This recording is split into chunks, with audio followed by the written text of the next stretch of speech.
So the price of gold and silver is about to go way up, or it's going to go sideways, or maybe down, but most people think up.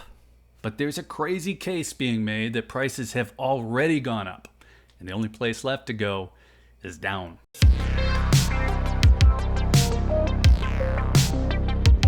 This is going to be one of those ideas that might seem alarming, especially given the chorus of opinions that gold and silver are only going up. And the timing on this, it's interesting because we hear from the Fed this week, and we have to assume that that's going to support the expectations of rate cuts coming soon. But let me give you a crazy case, one that says we might be at the top for metals prices and about to see the prices fall this year, actually.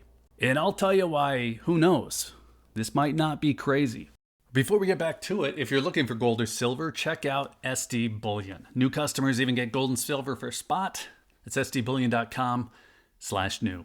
So Fed policy is not the only thing affecting gold and silver prices. I actually made a video dropping the reasons into 4 categories. You have central bank buying, you have Fed rate policy, you have U.S. trade policy relating to upcoming elections, and then you have geopolitical tensions. So 4 big categories, but the one that's the easiest to track, the one that's top of mind at the moment, is Fed rate policy. This is the one that we typically look to for the most direct impact on gold and silver price, and since there's a meeting happening in the next few days, and most people seem to think they know what's going to come out of it, everybody thinks the prices of gold and silver are about to jump up. And I'm on that team myself. There is some evidence behind this because if we look back to what happened at the beginning of December, we saw that what kicked off the current rally in the first place was that there was this hope that rates were about to be cut. Now, prior to that happening, I think it was October of last year, I made a video saying that if we saw a rate cut in September of 2024, we might see a boring first half of the year and then a spike to 2350 and beyond as soon as we had news that it was coming. It's the case that seemed to make the most sense at the time. Well, 2 things happened. One is that we saw inflation numbers start to come down just enough to seed that story that rate cuts were right around the corner.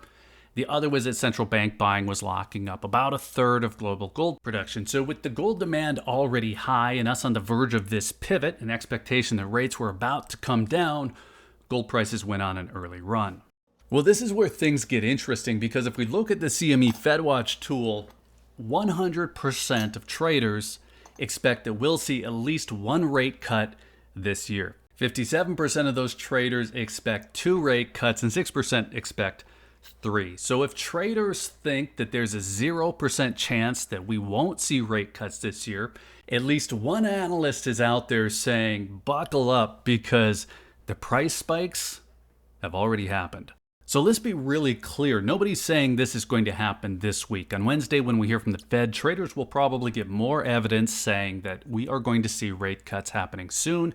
That will likely give a little bit more of a push to the price rally. But widen that time frame up just a little bit. I've seen similar thoughts in a few places. In Kitco, they ran an article recently with some thoughts from the CEO of Sunshine Profits, and his take was that the rate cuts are already priced in. He goes on to say silver's price has already happened because silver's failed to hold that $30 multiple times. He thinks that gold is probably close.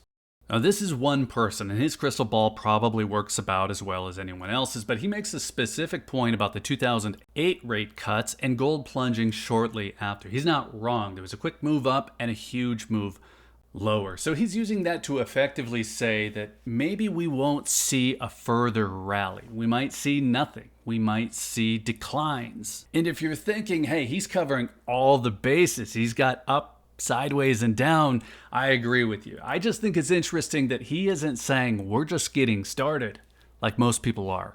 So I think it's worth considering. A year ago, before that hope rally kicked off, I was guessing at $2,350 to $2,400. That would be a spike, maybe happen August of this year. And the humor isn't lost on me. It seems like that is both completely wrong and actually dead on. Now, what Radomski is saying, he's a CEO that Kitco quoted, is similar. Remember, mine was a guess from 12 months ago. His is actual recent analysis. He's also saying that we should get to about $2,400, but he's saying we're already there.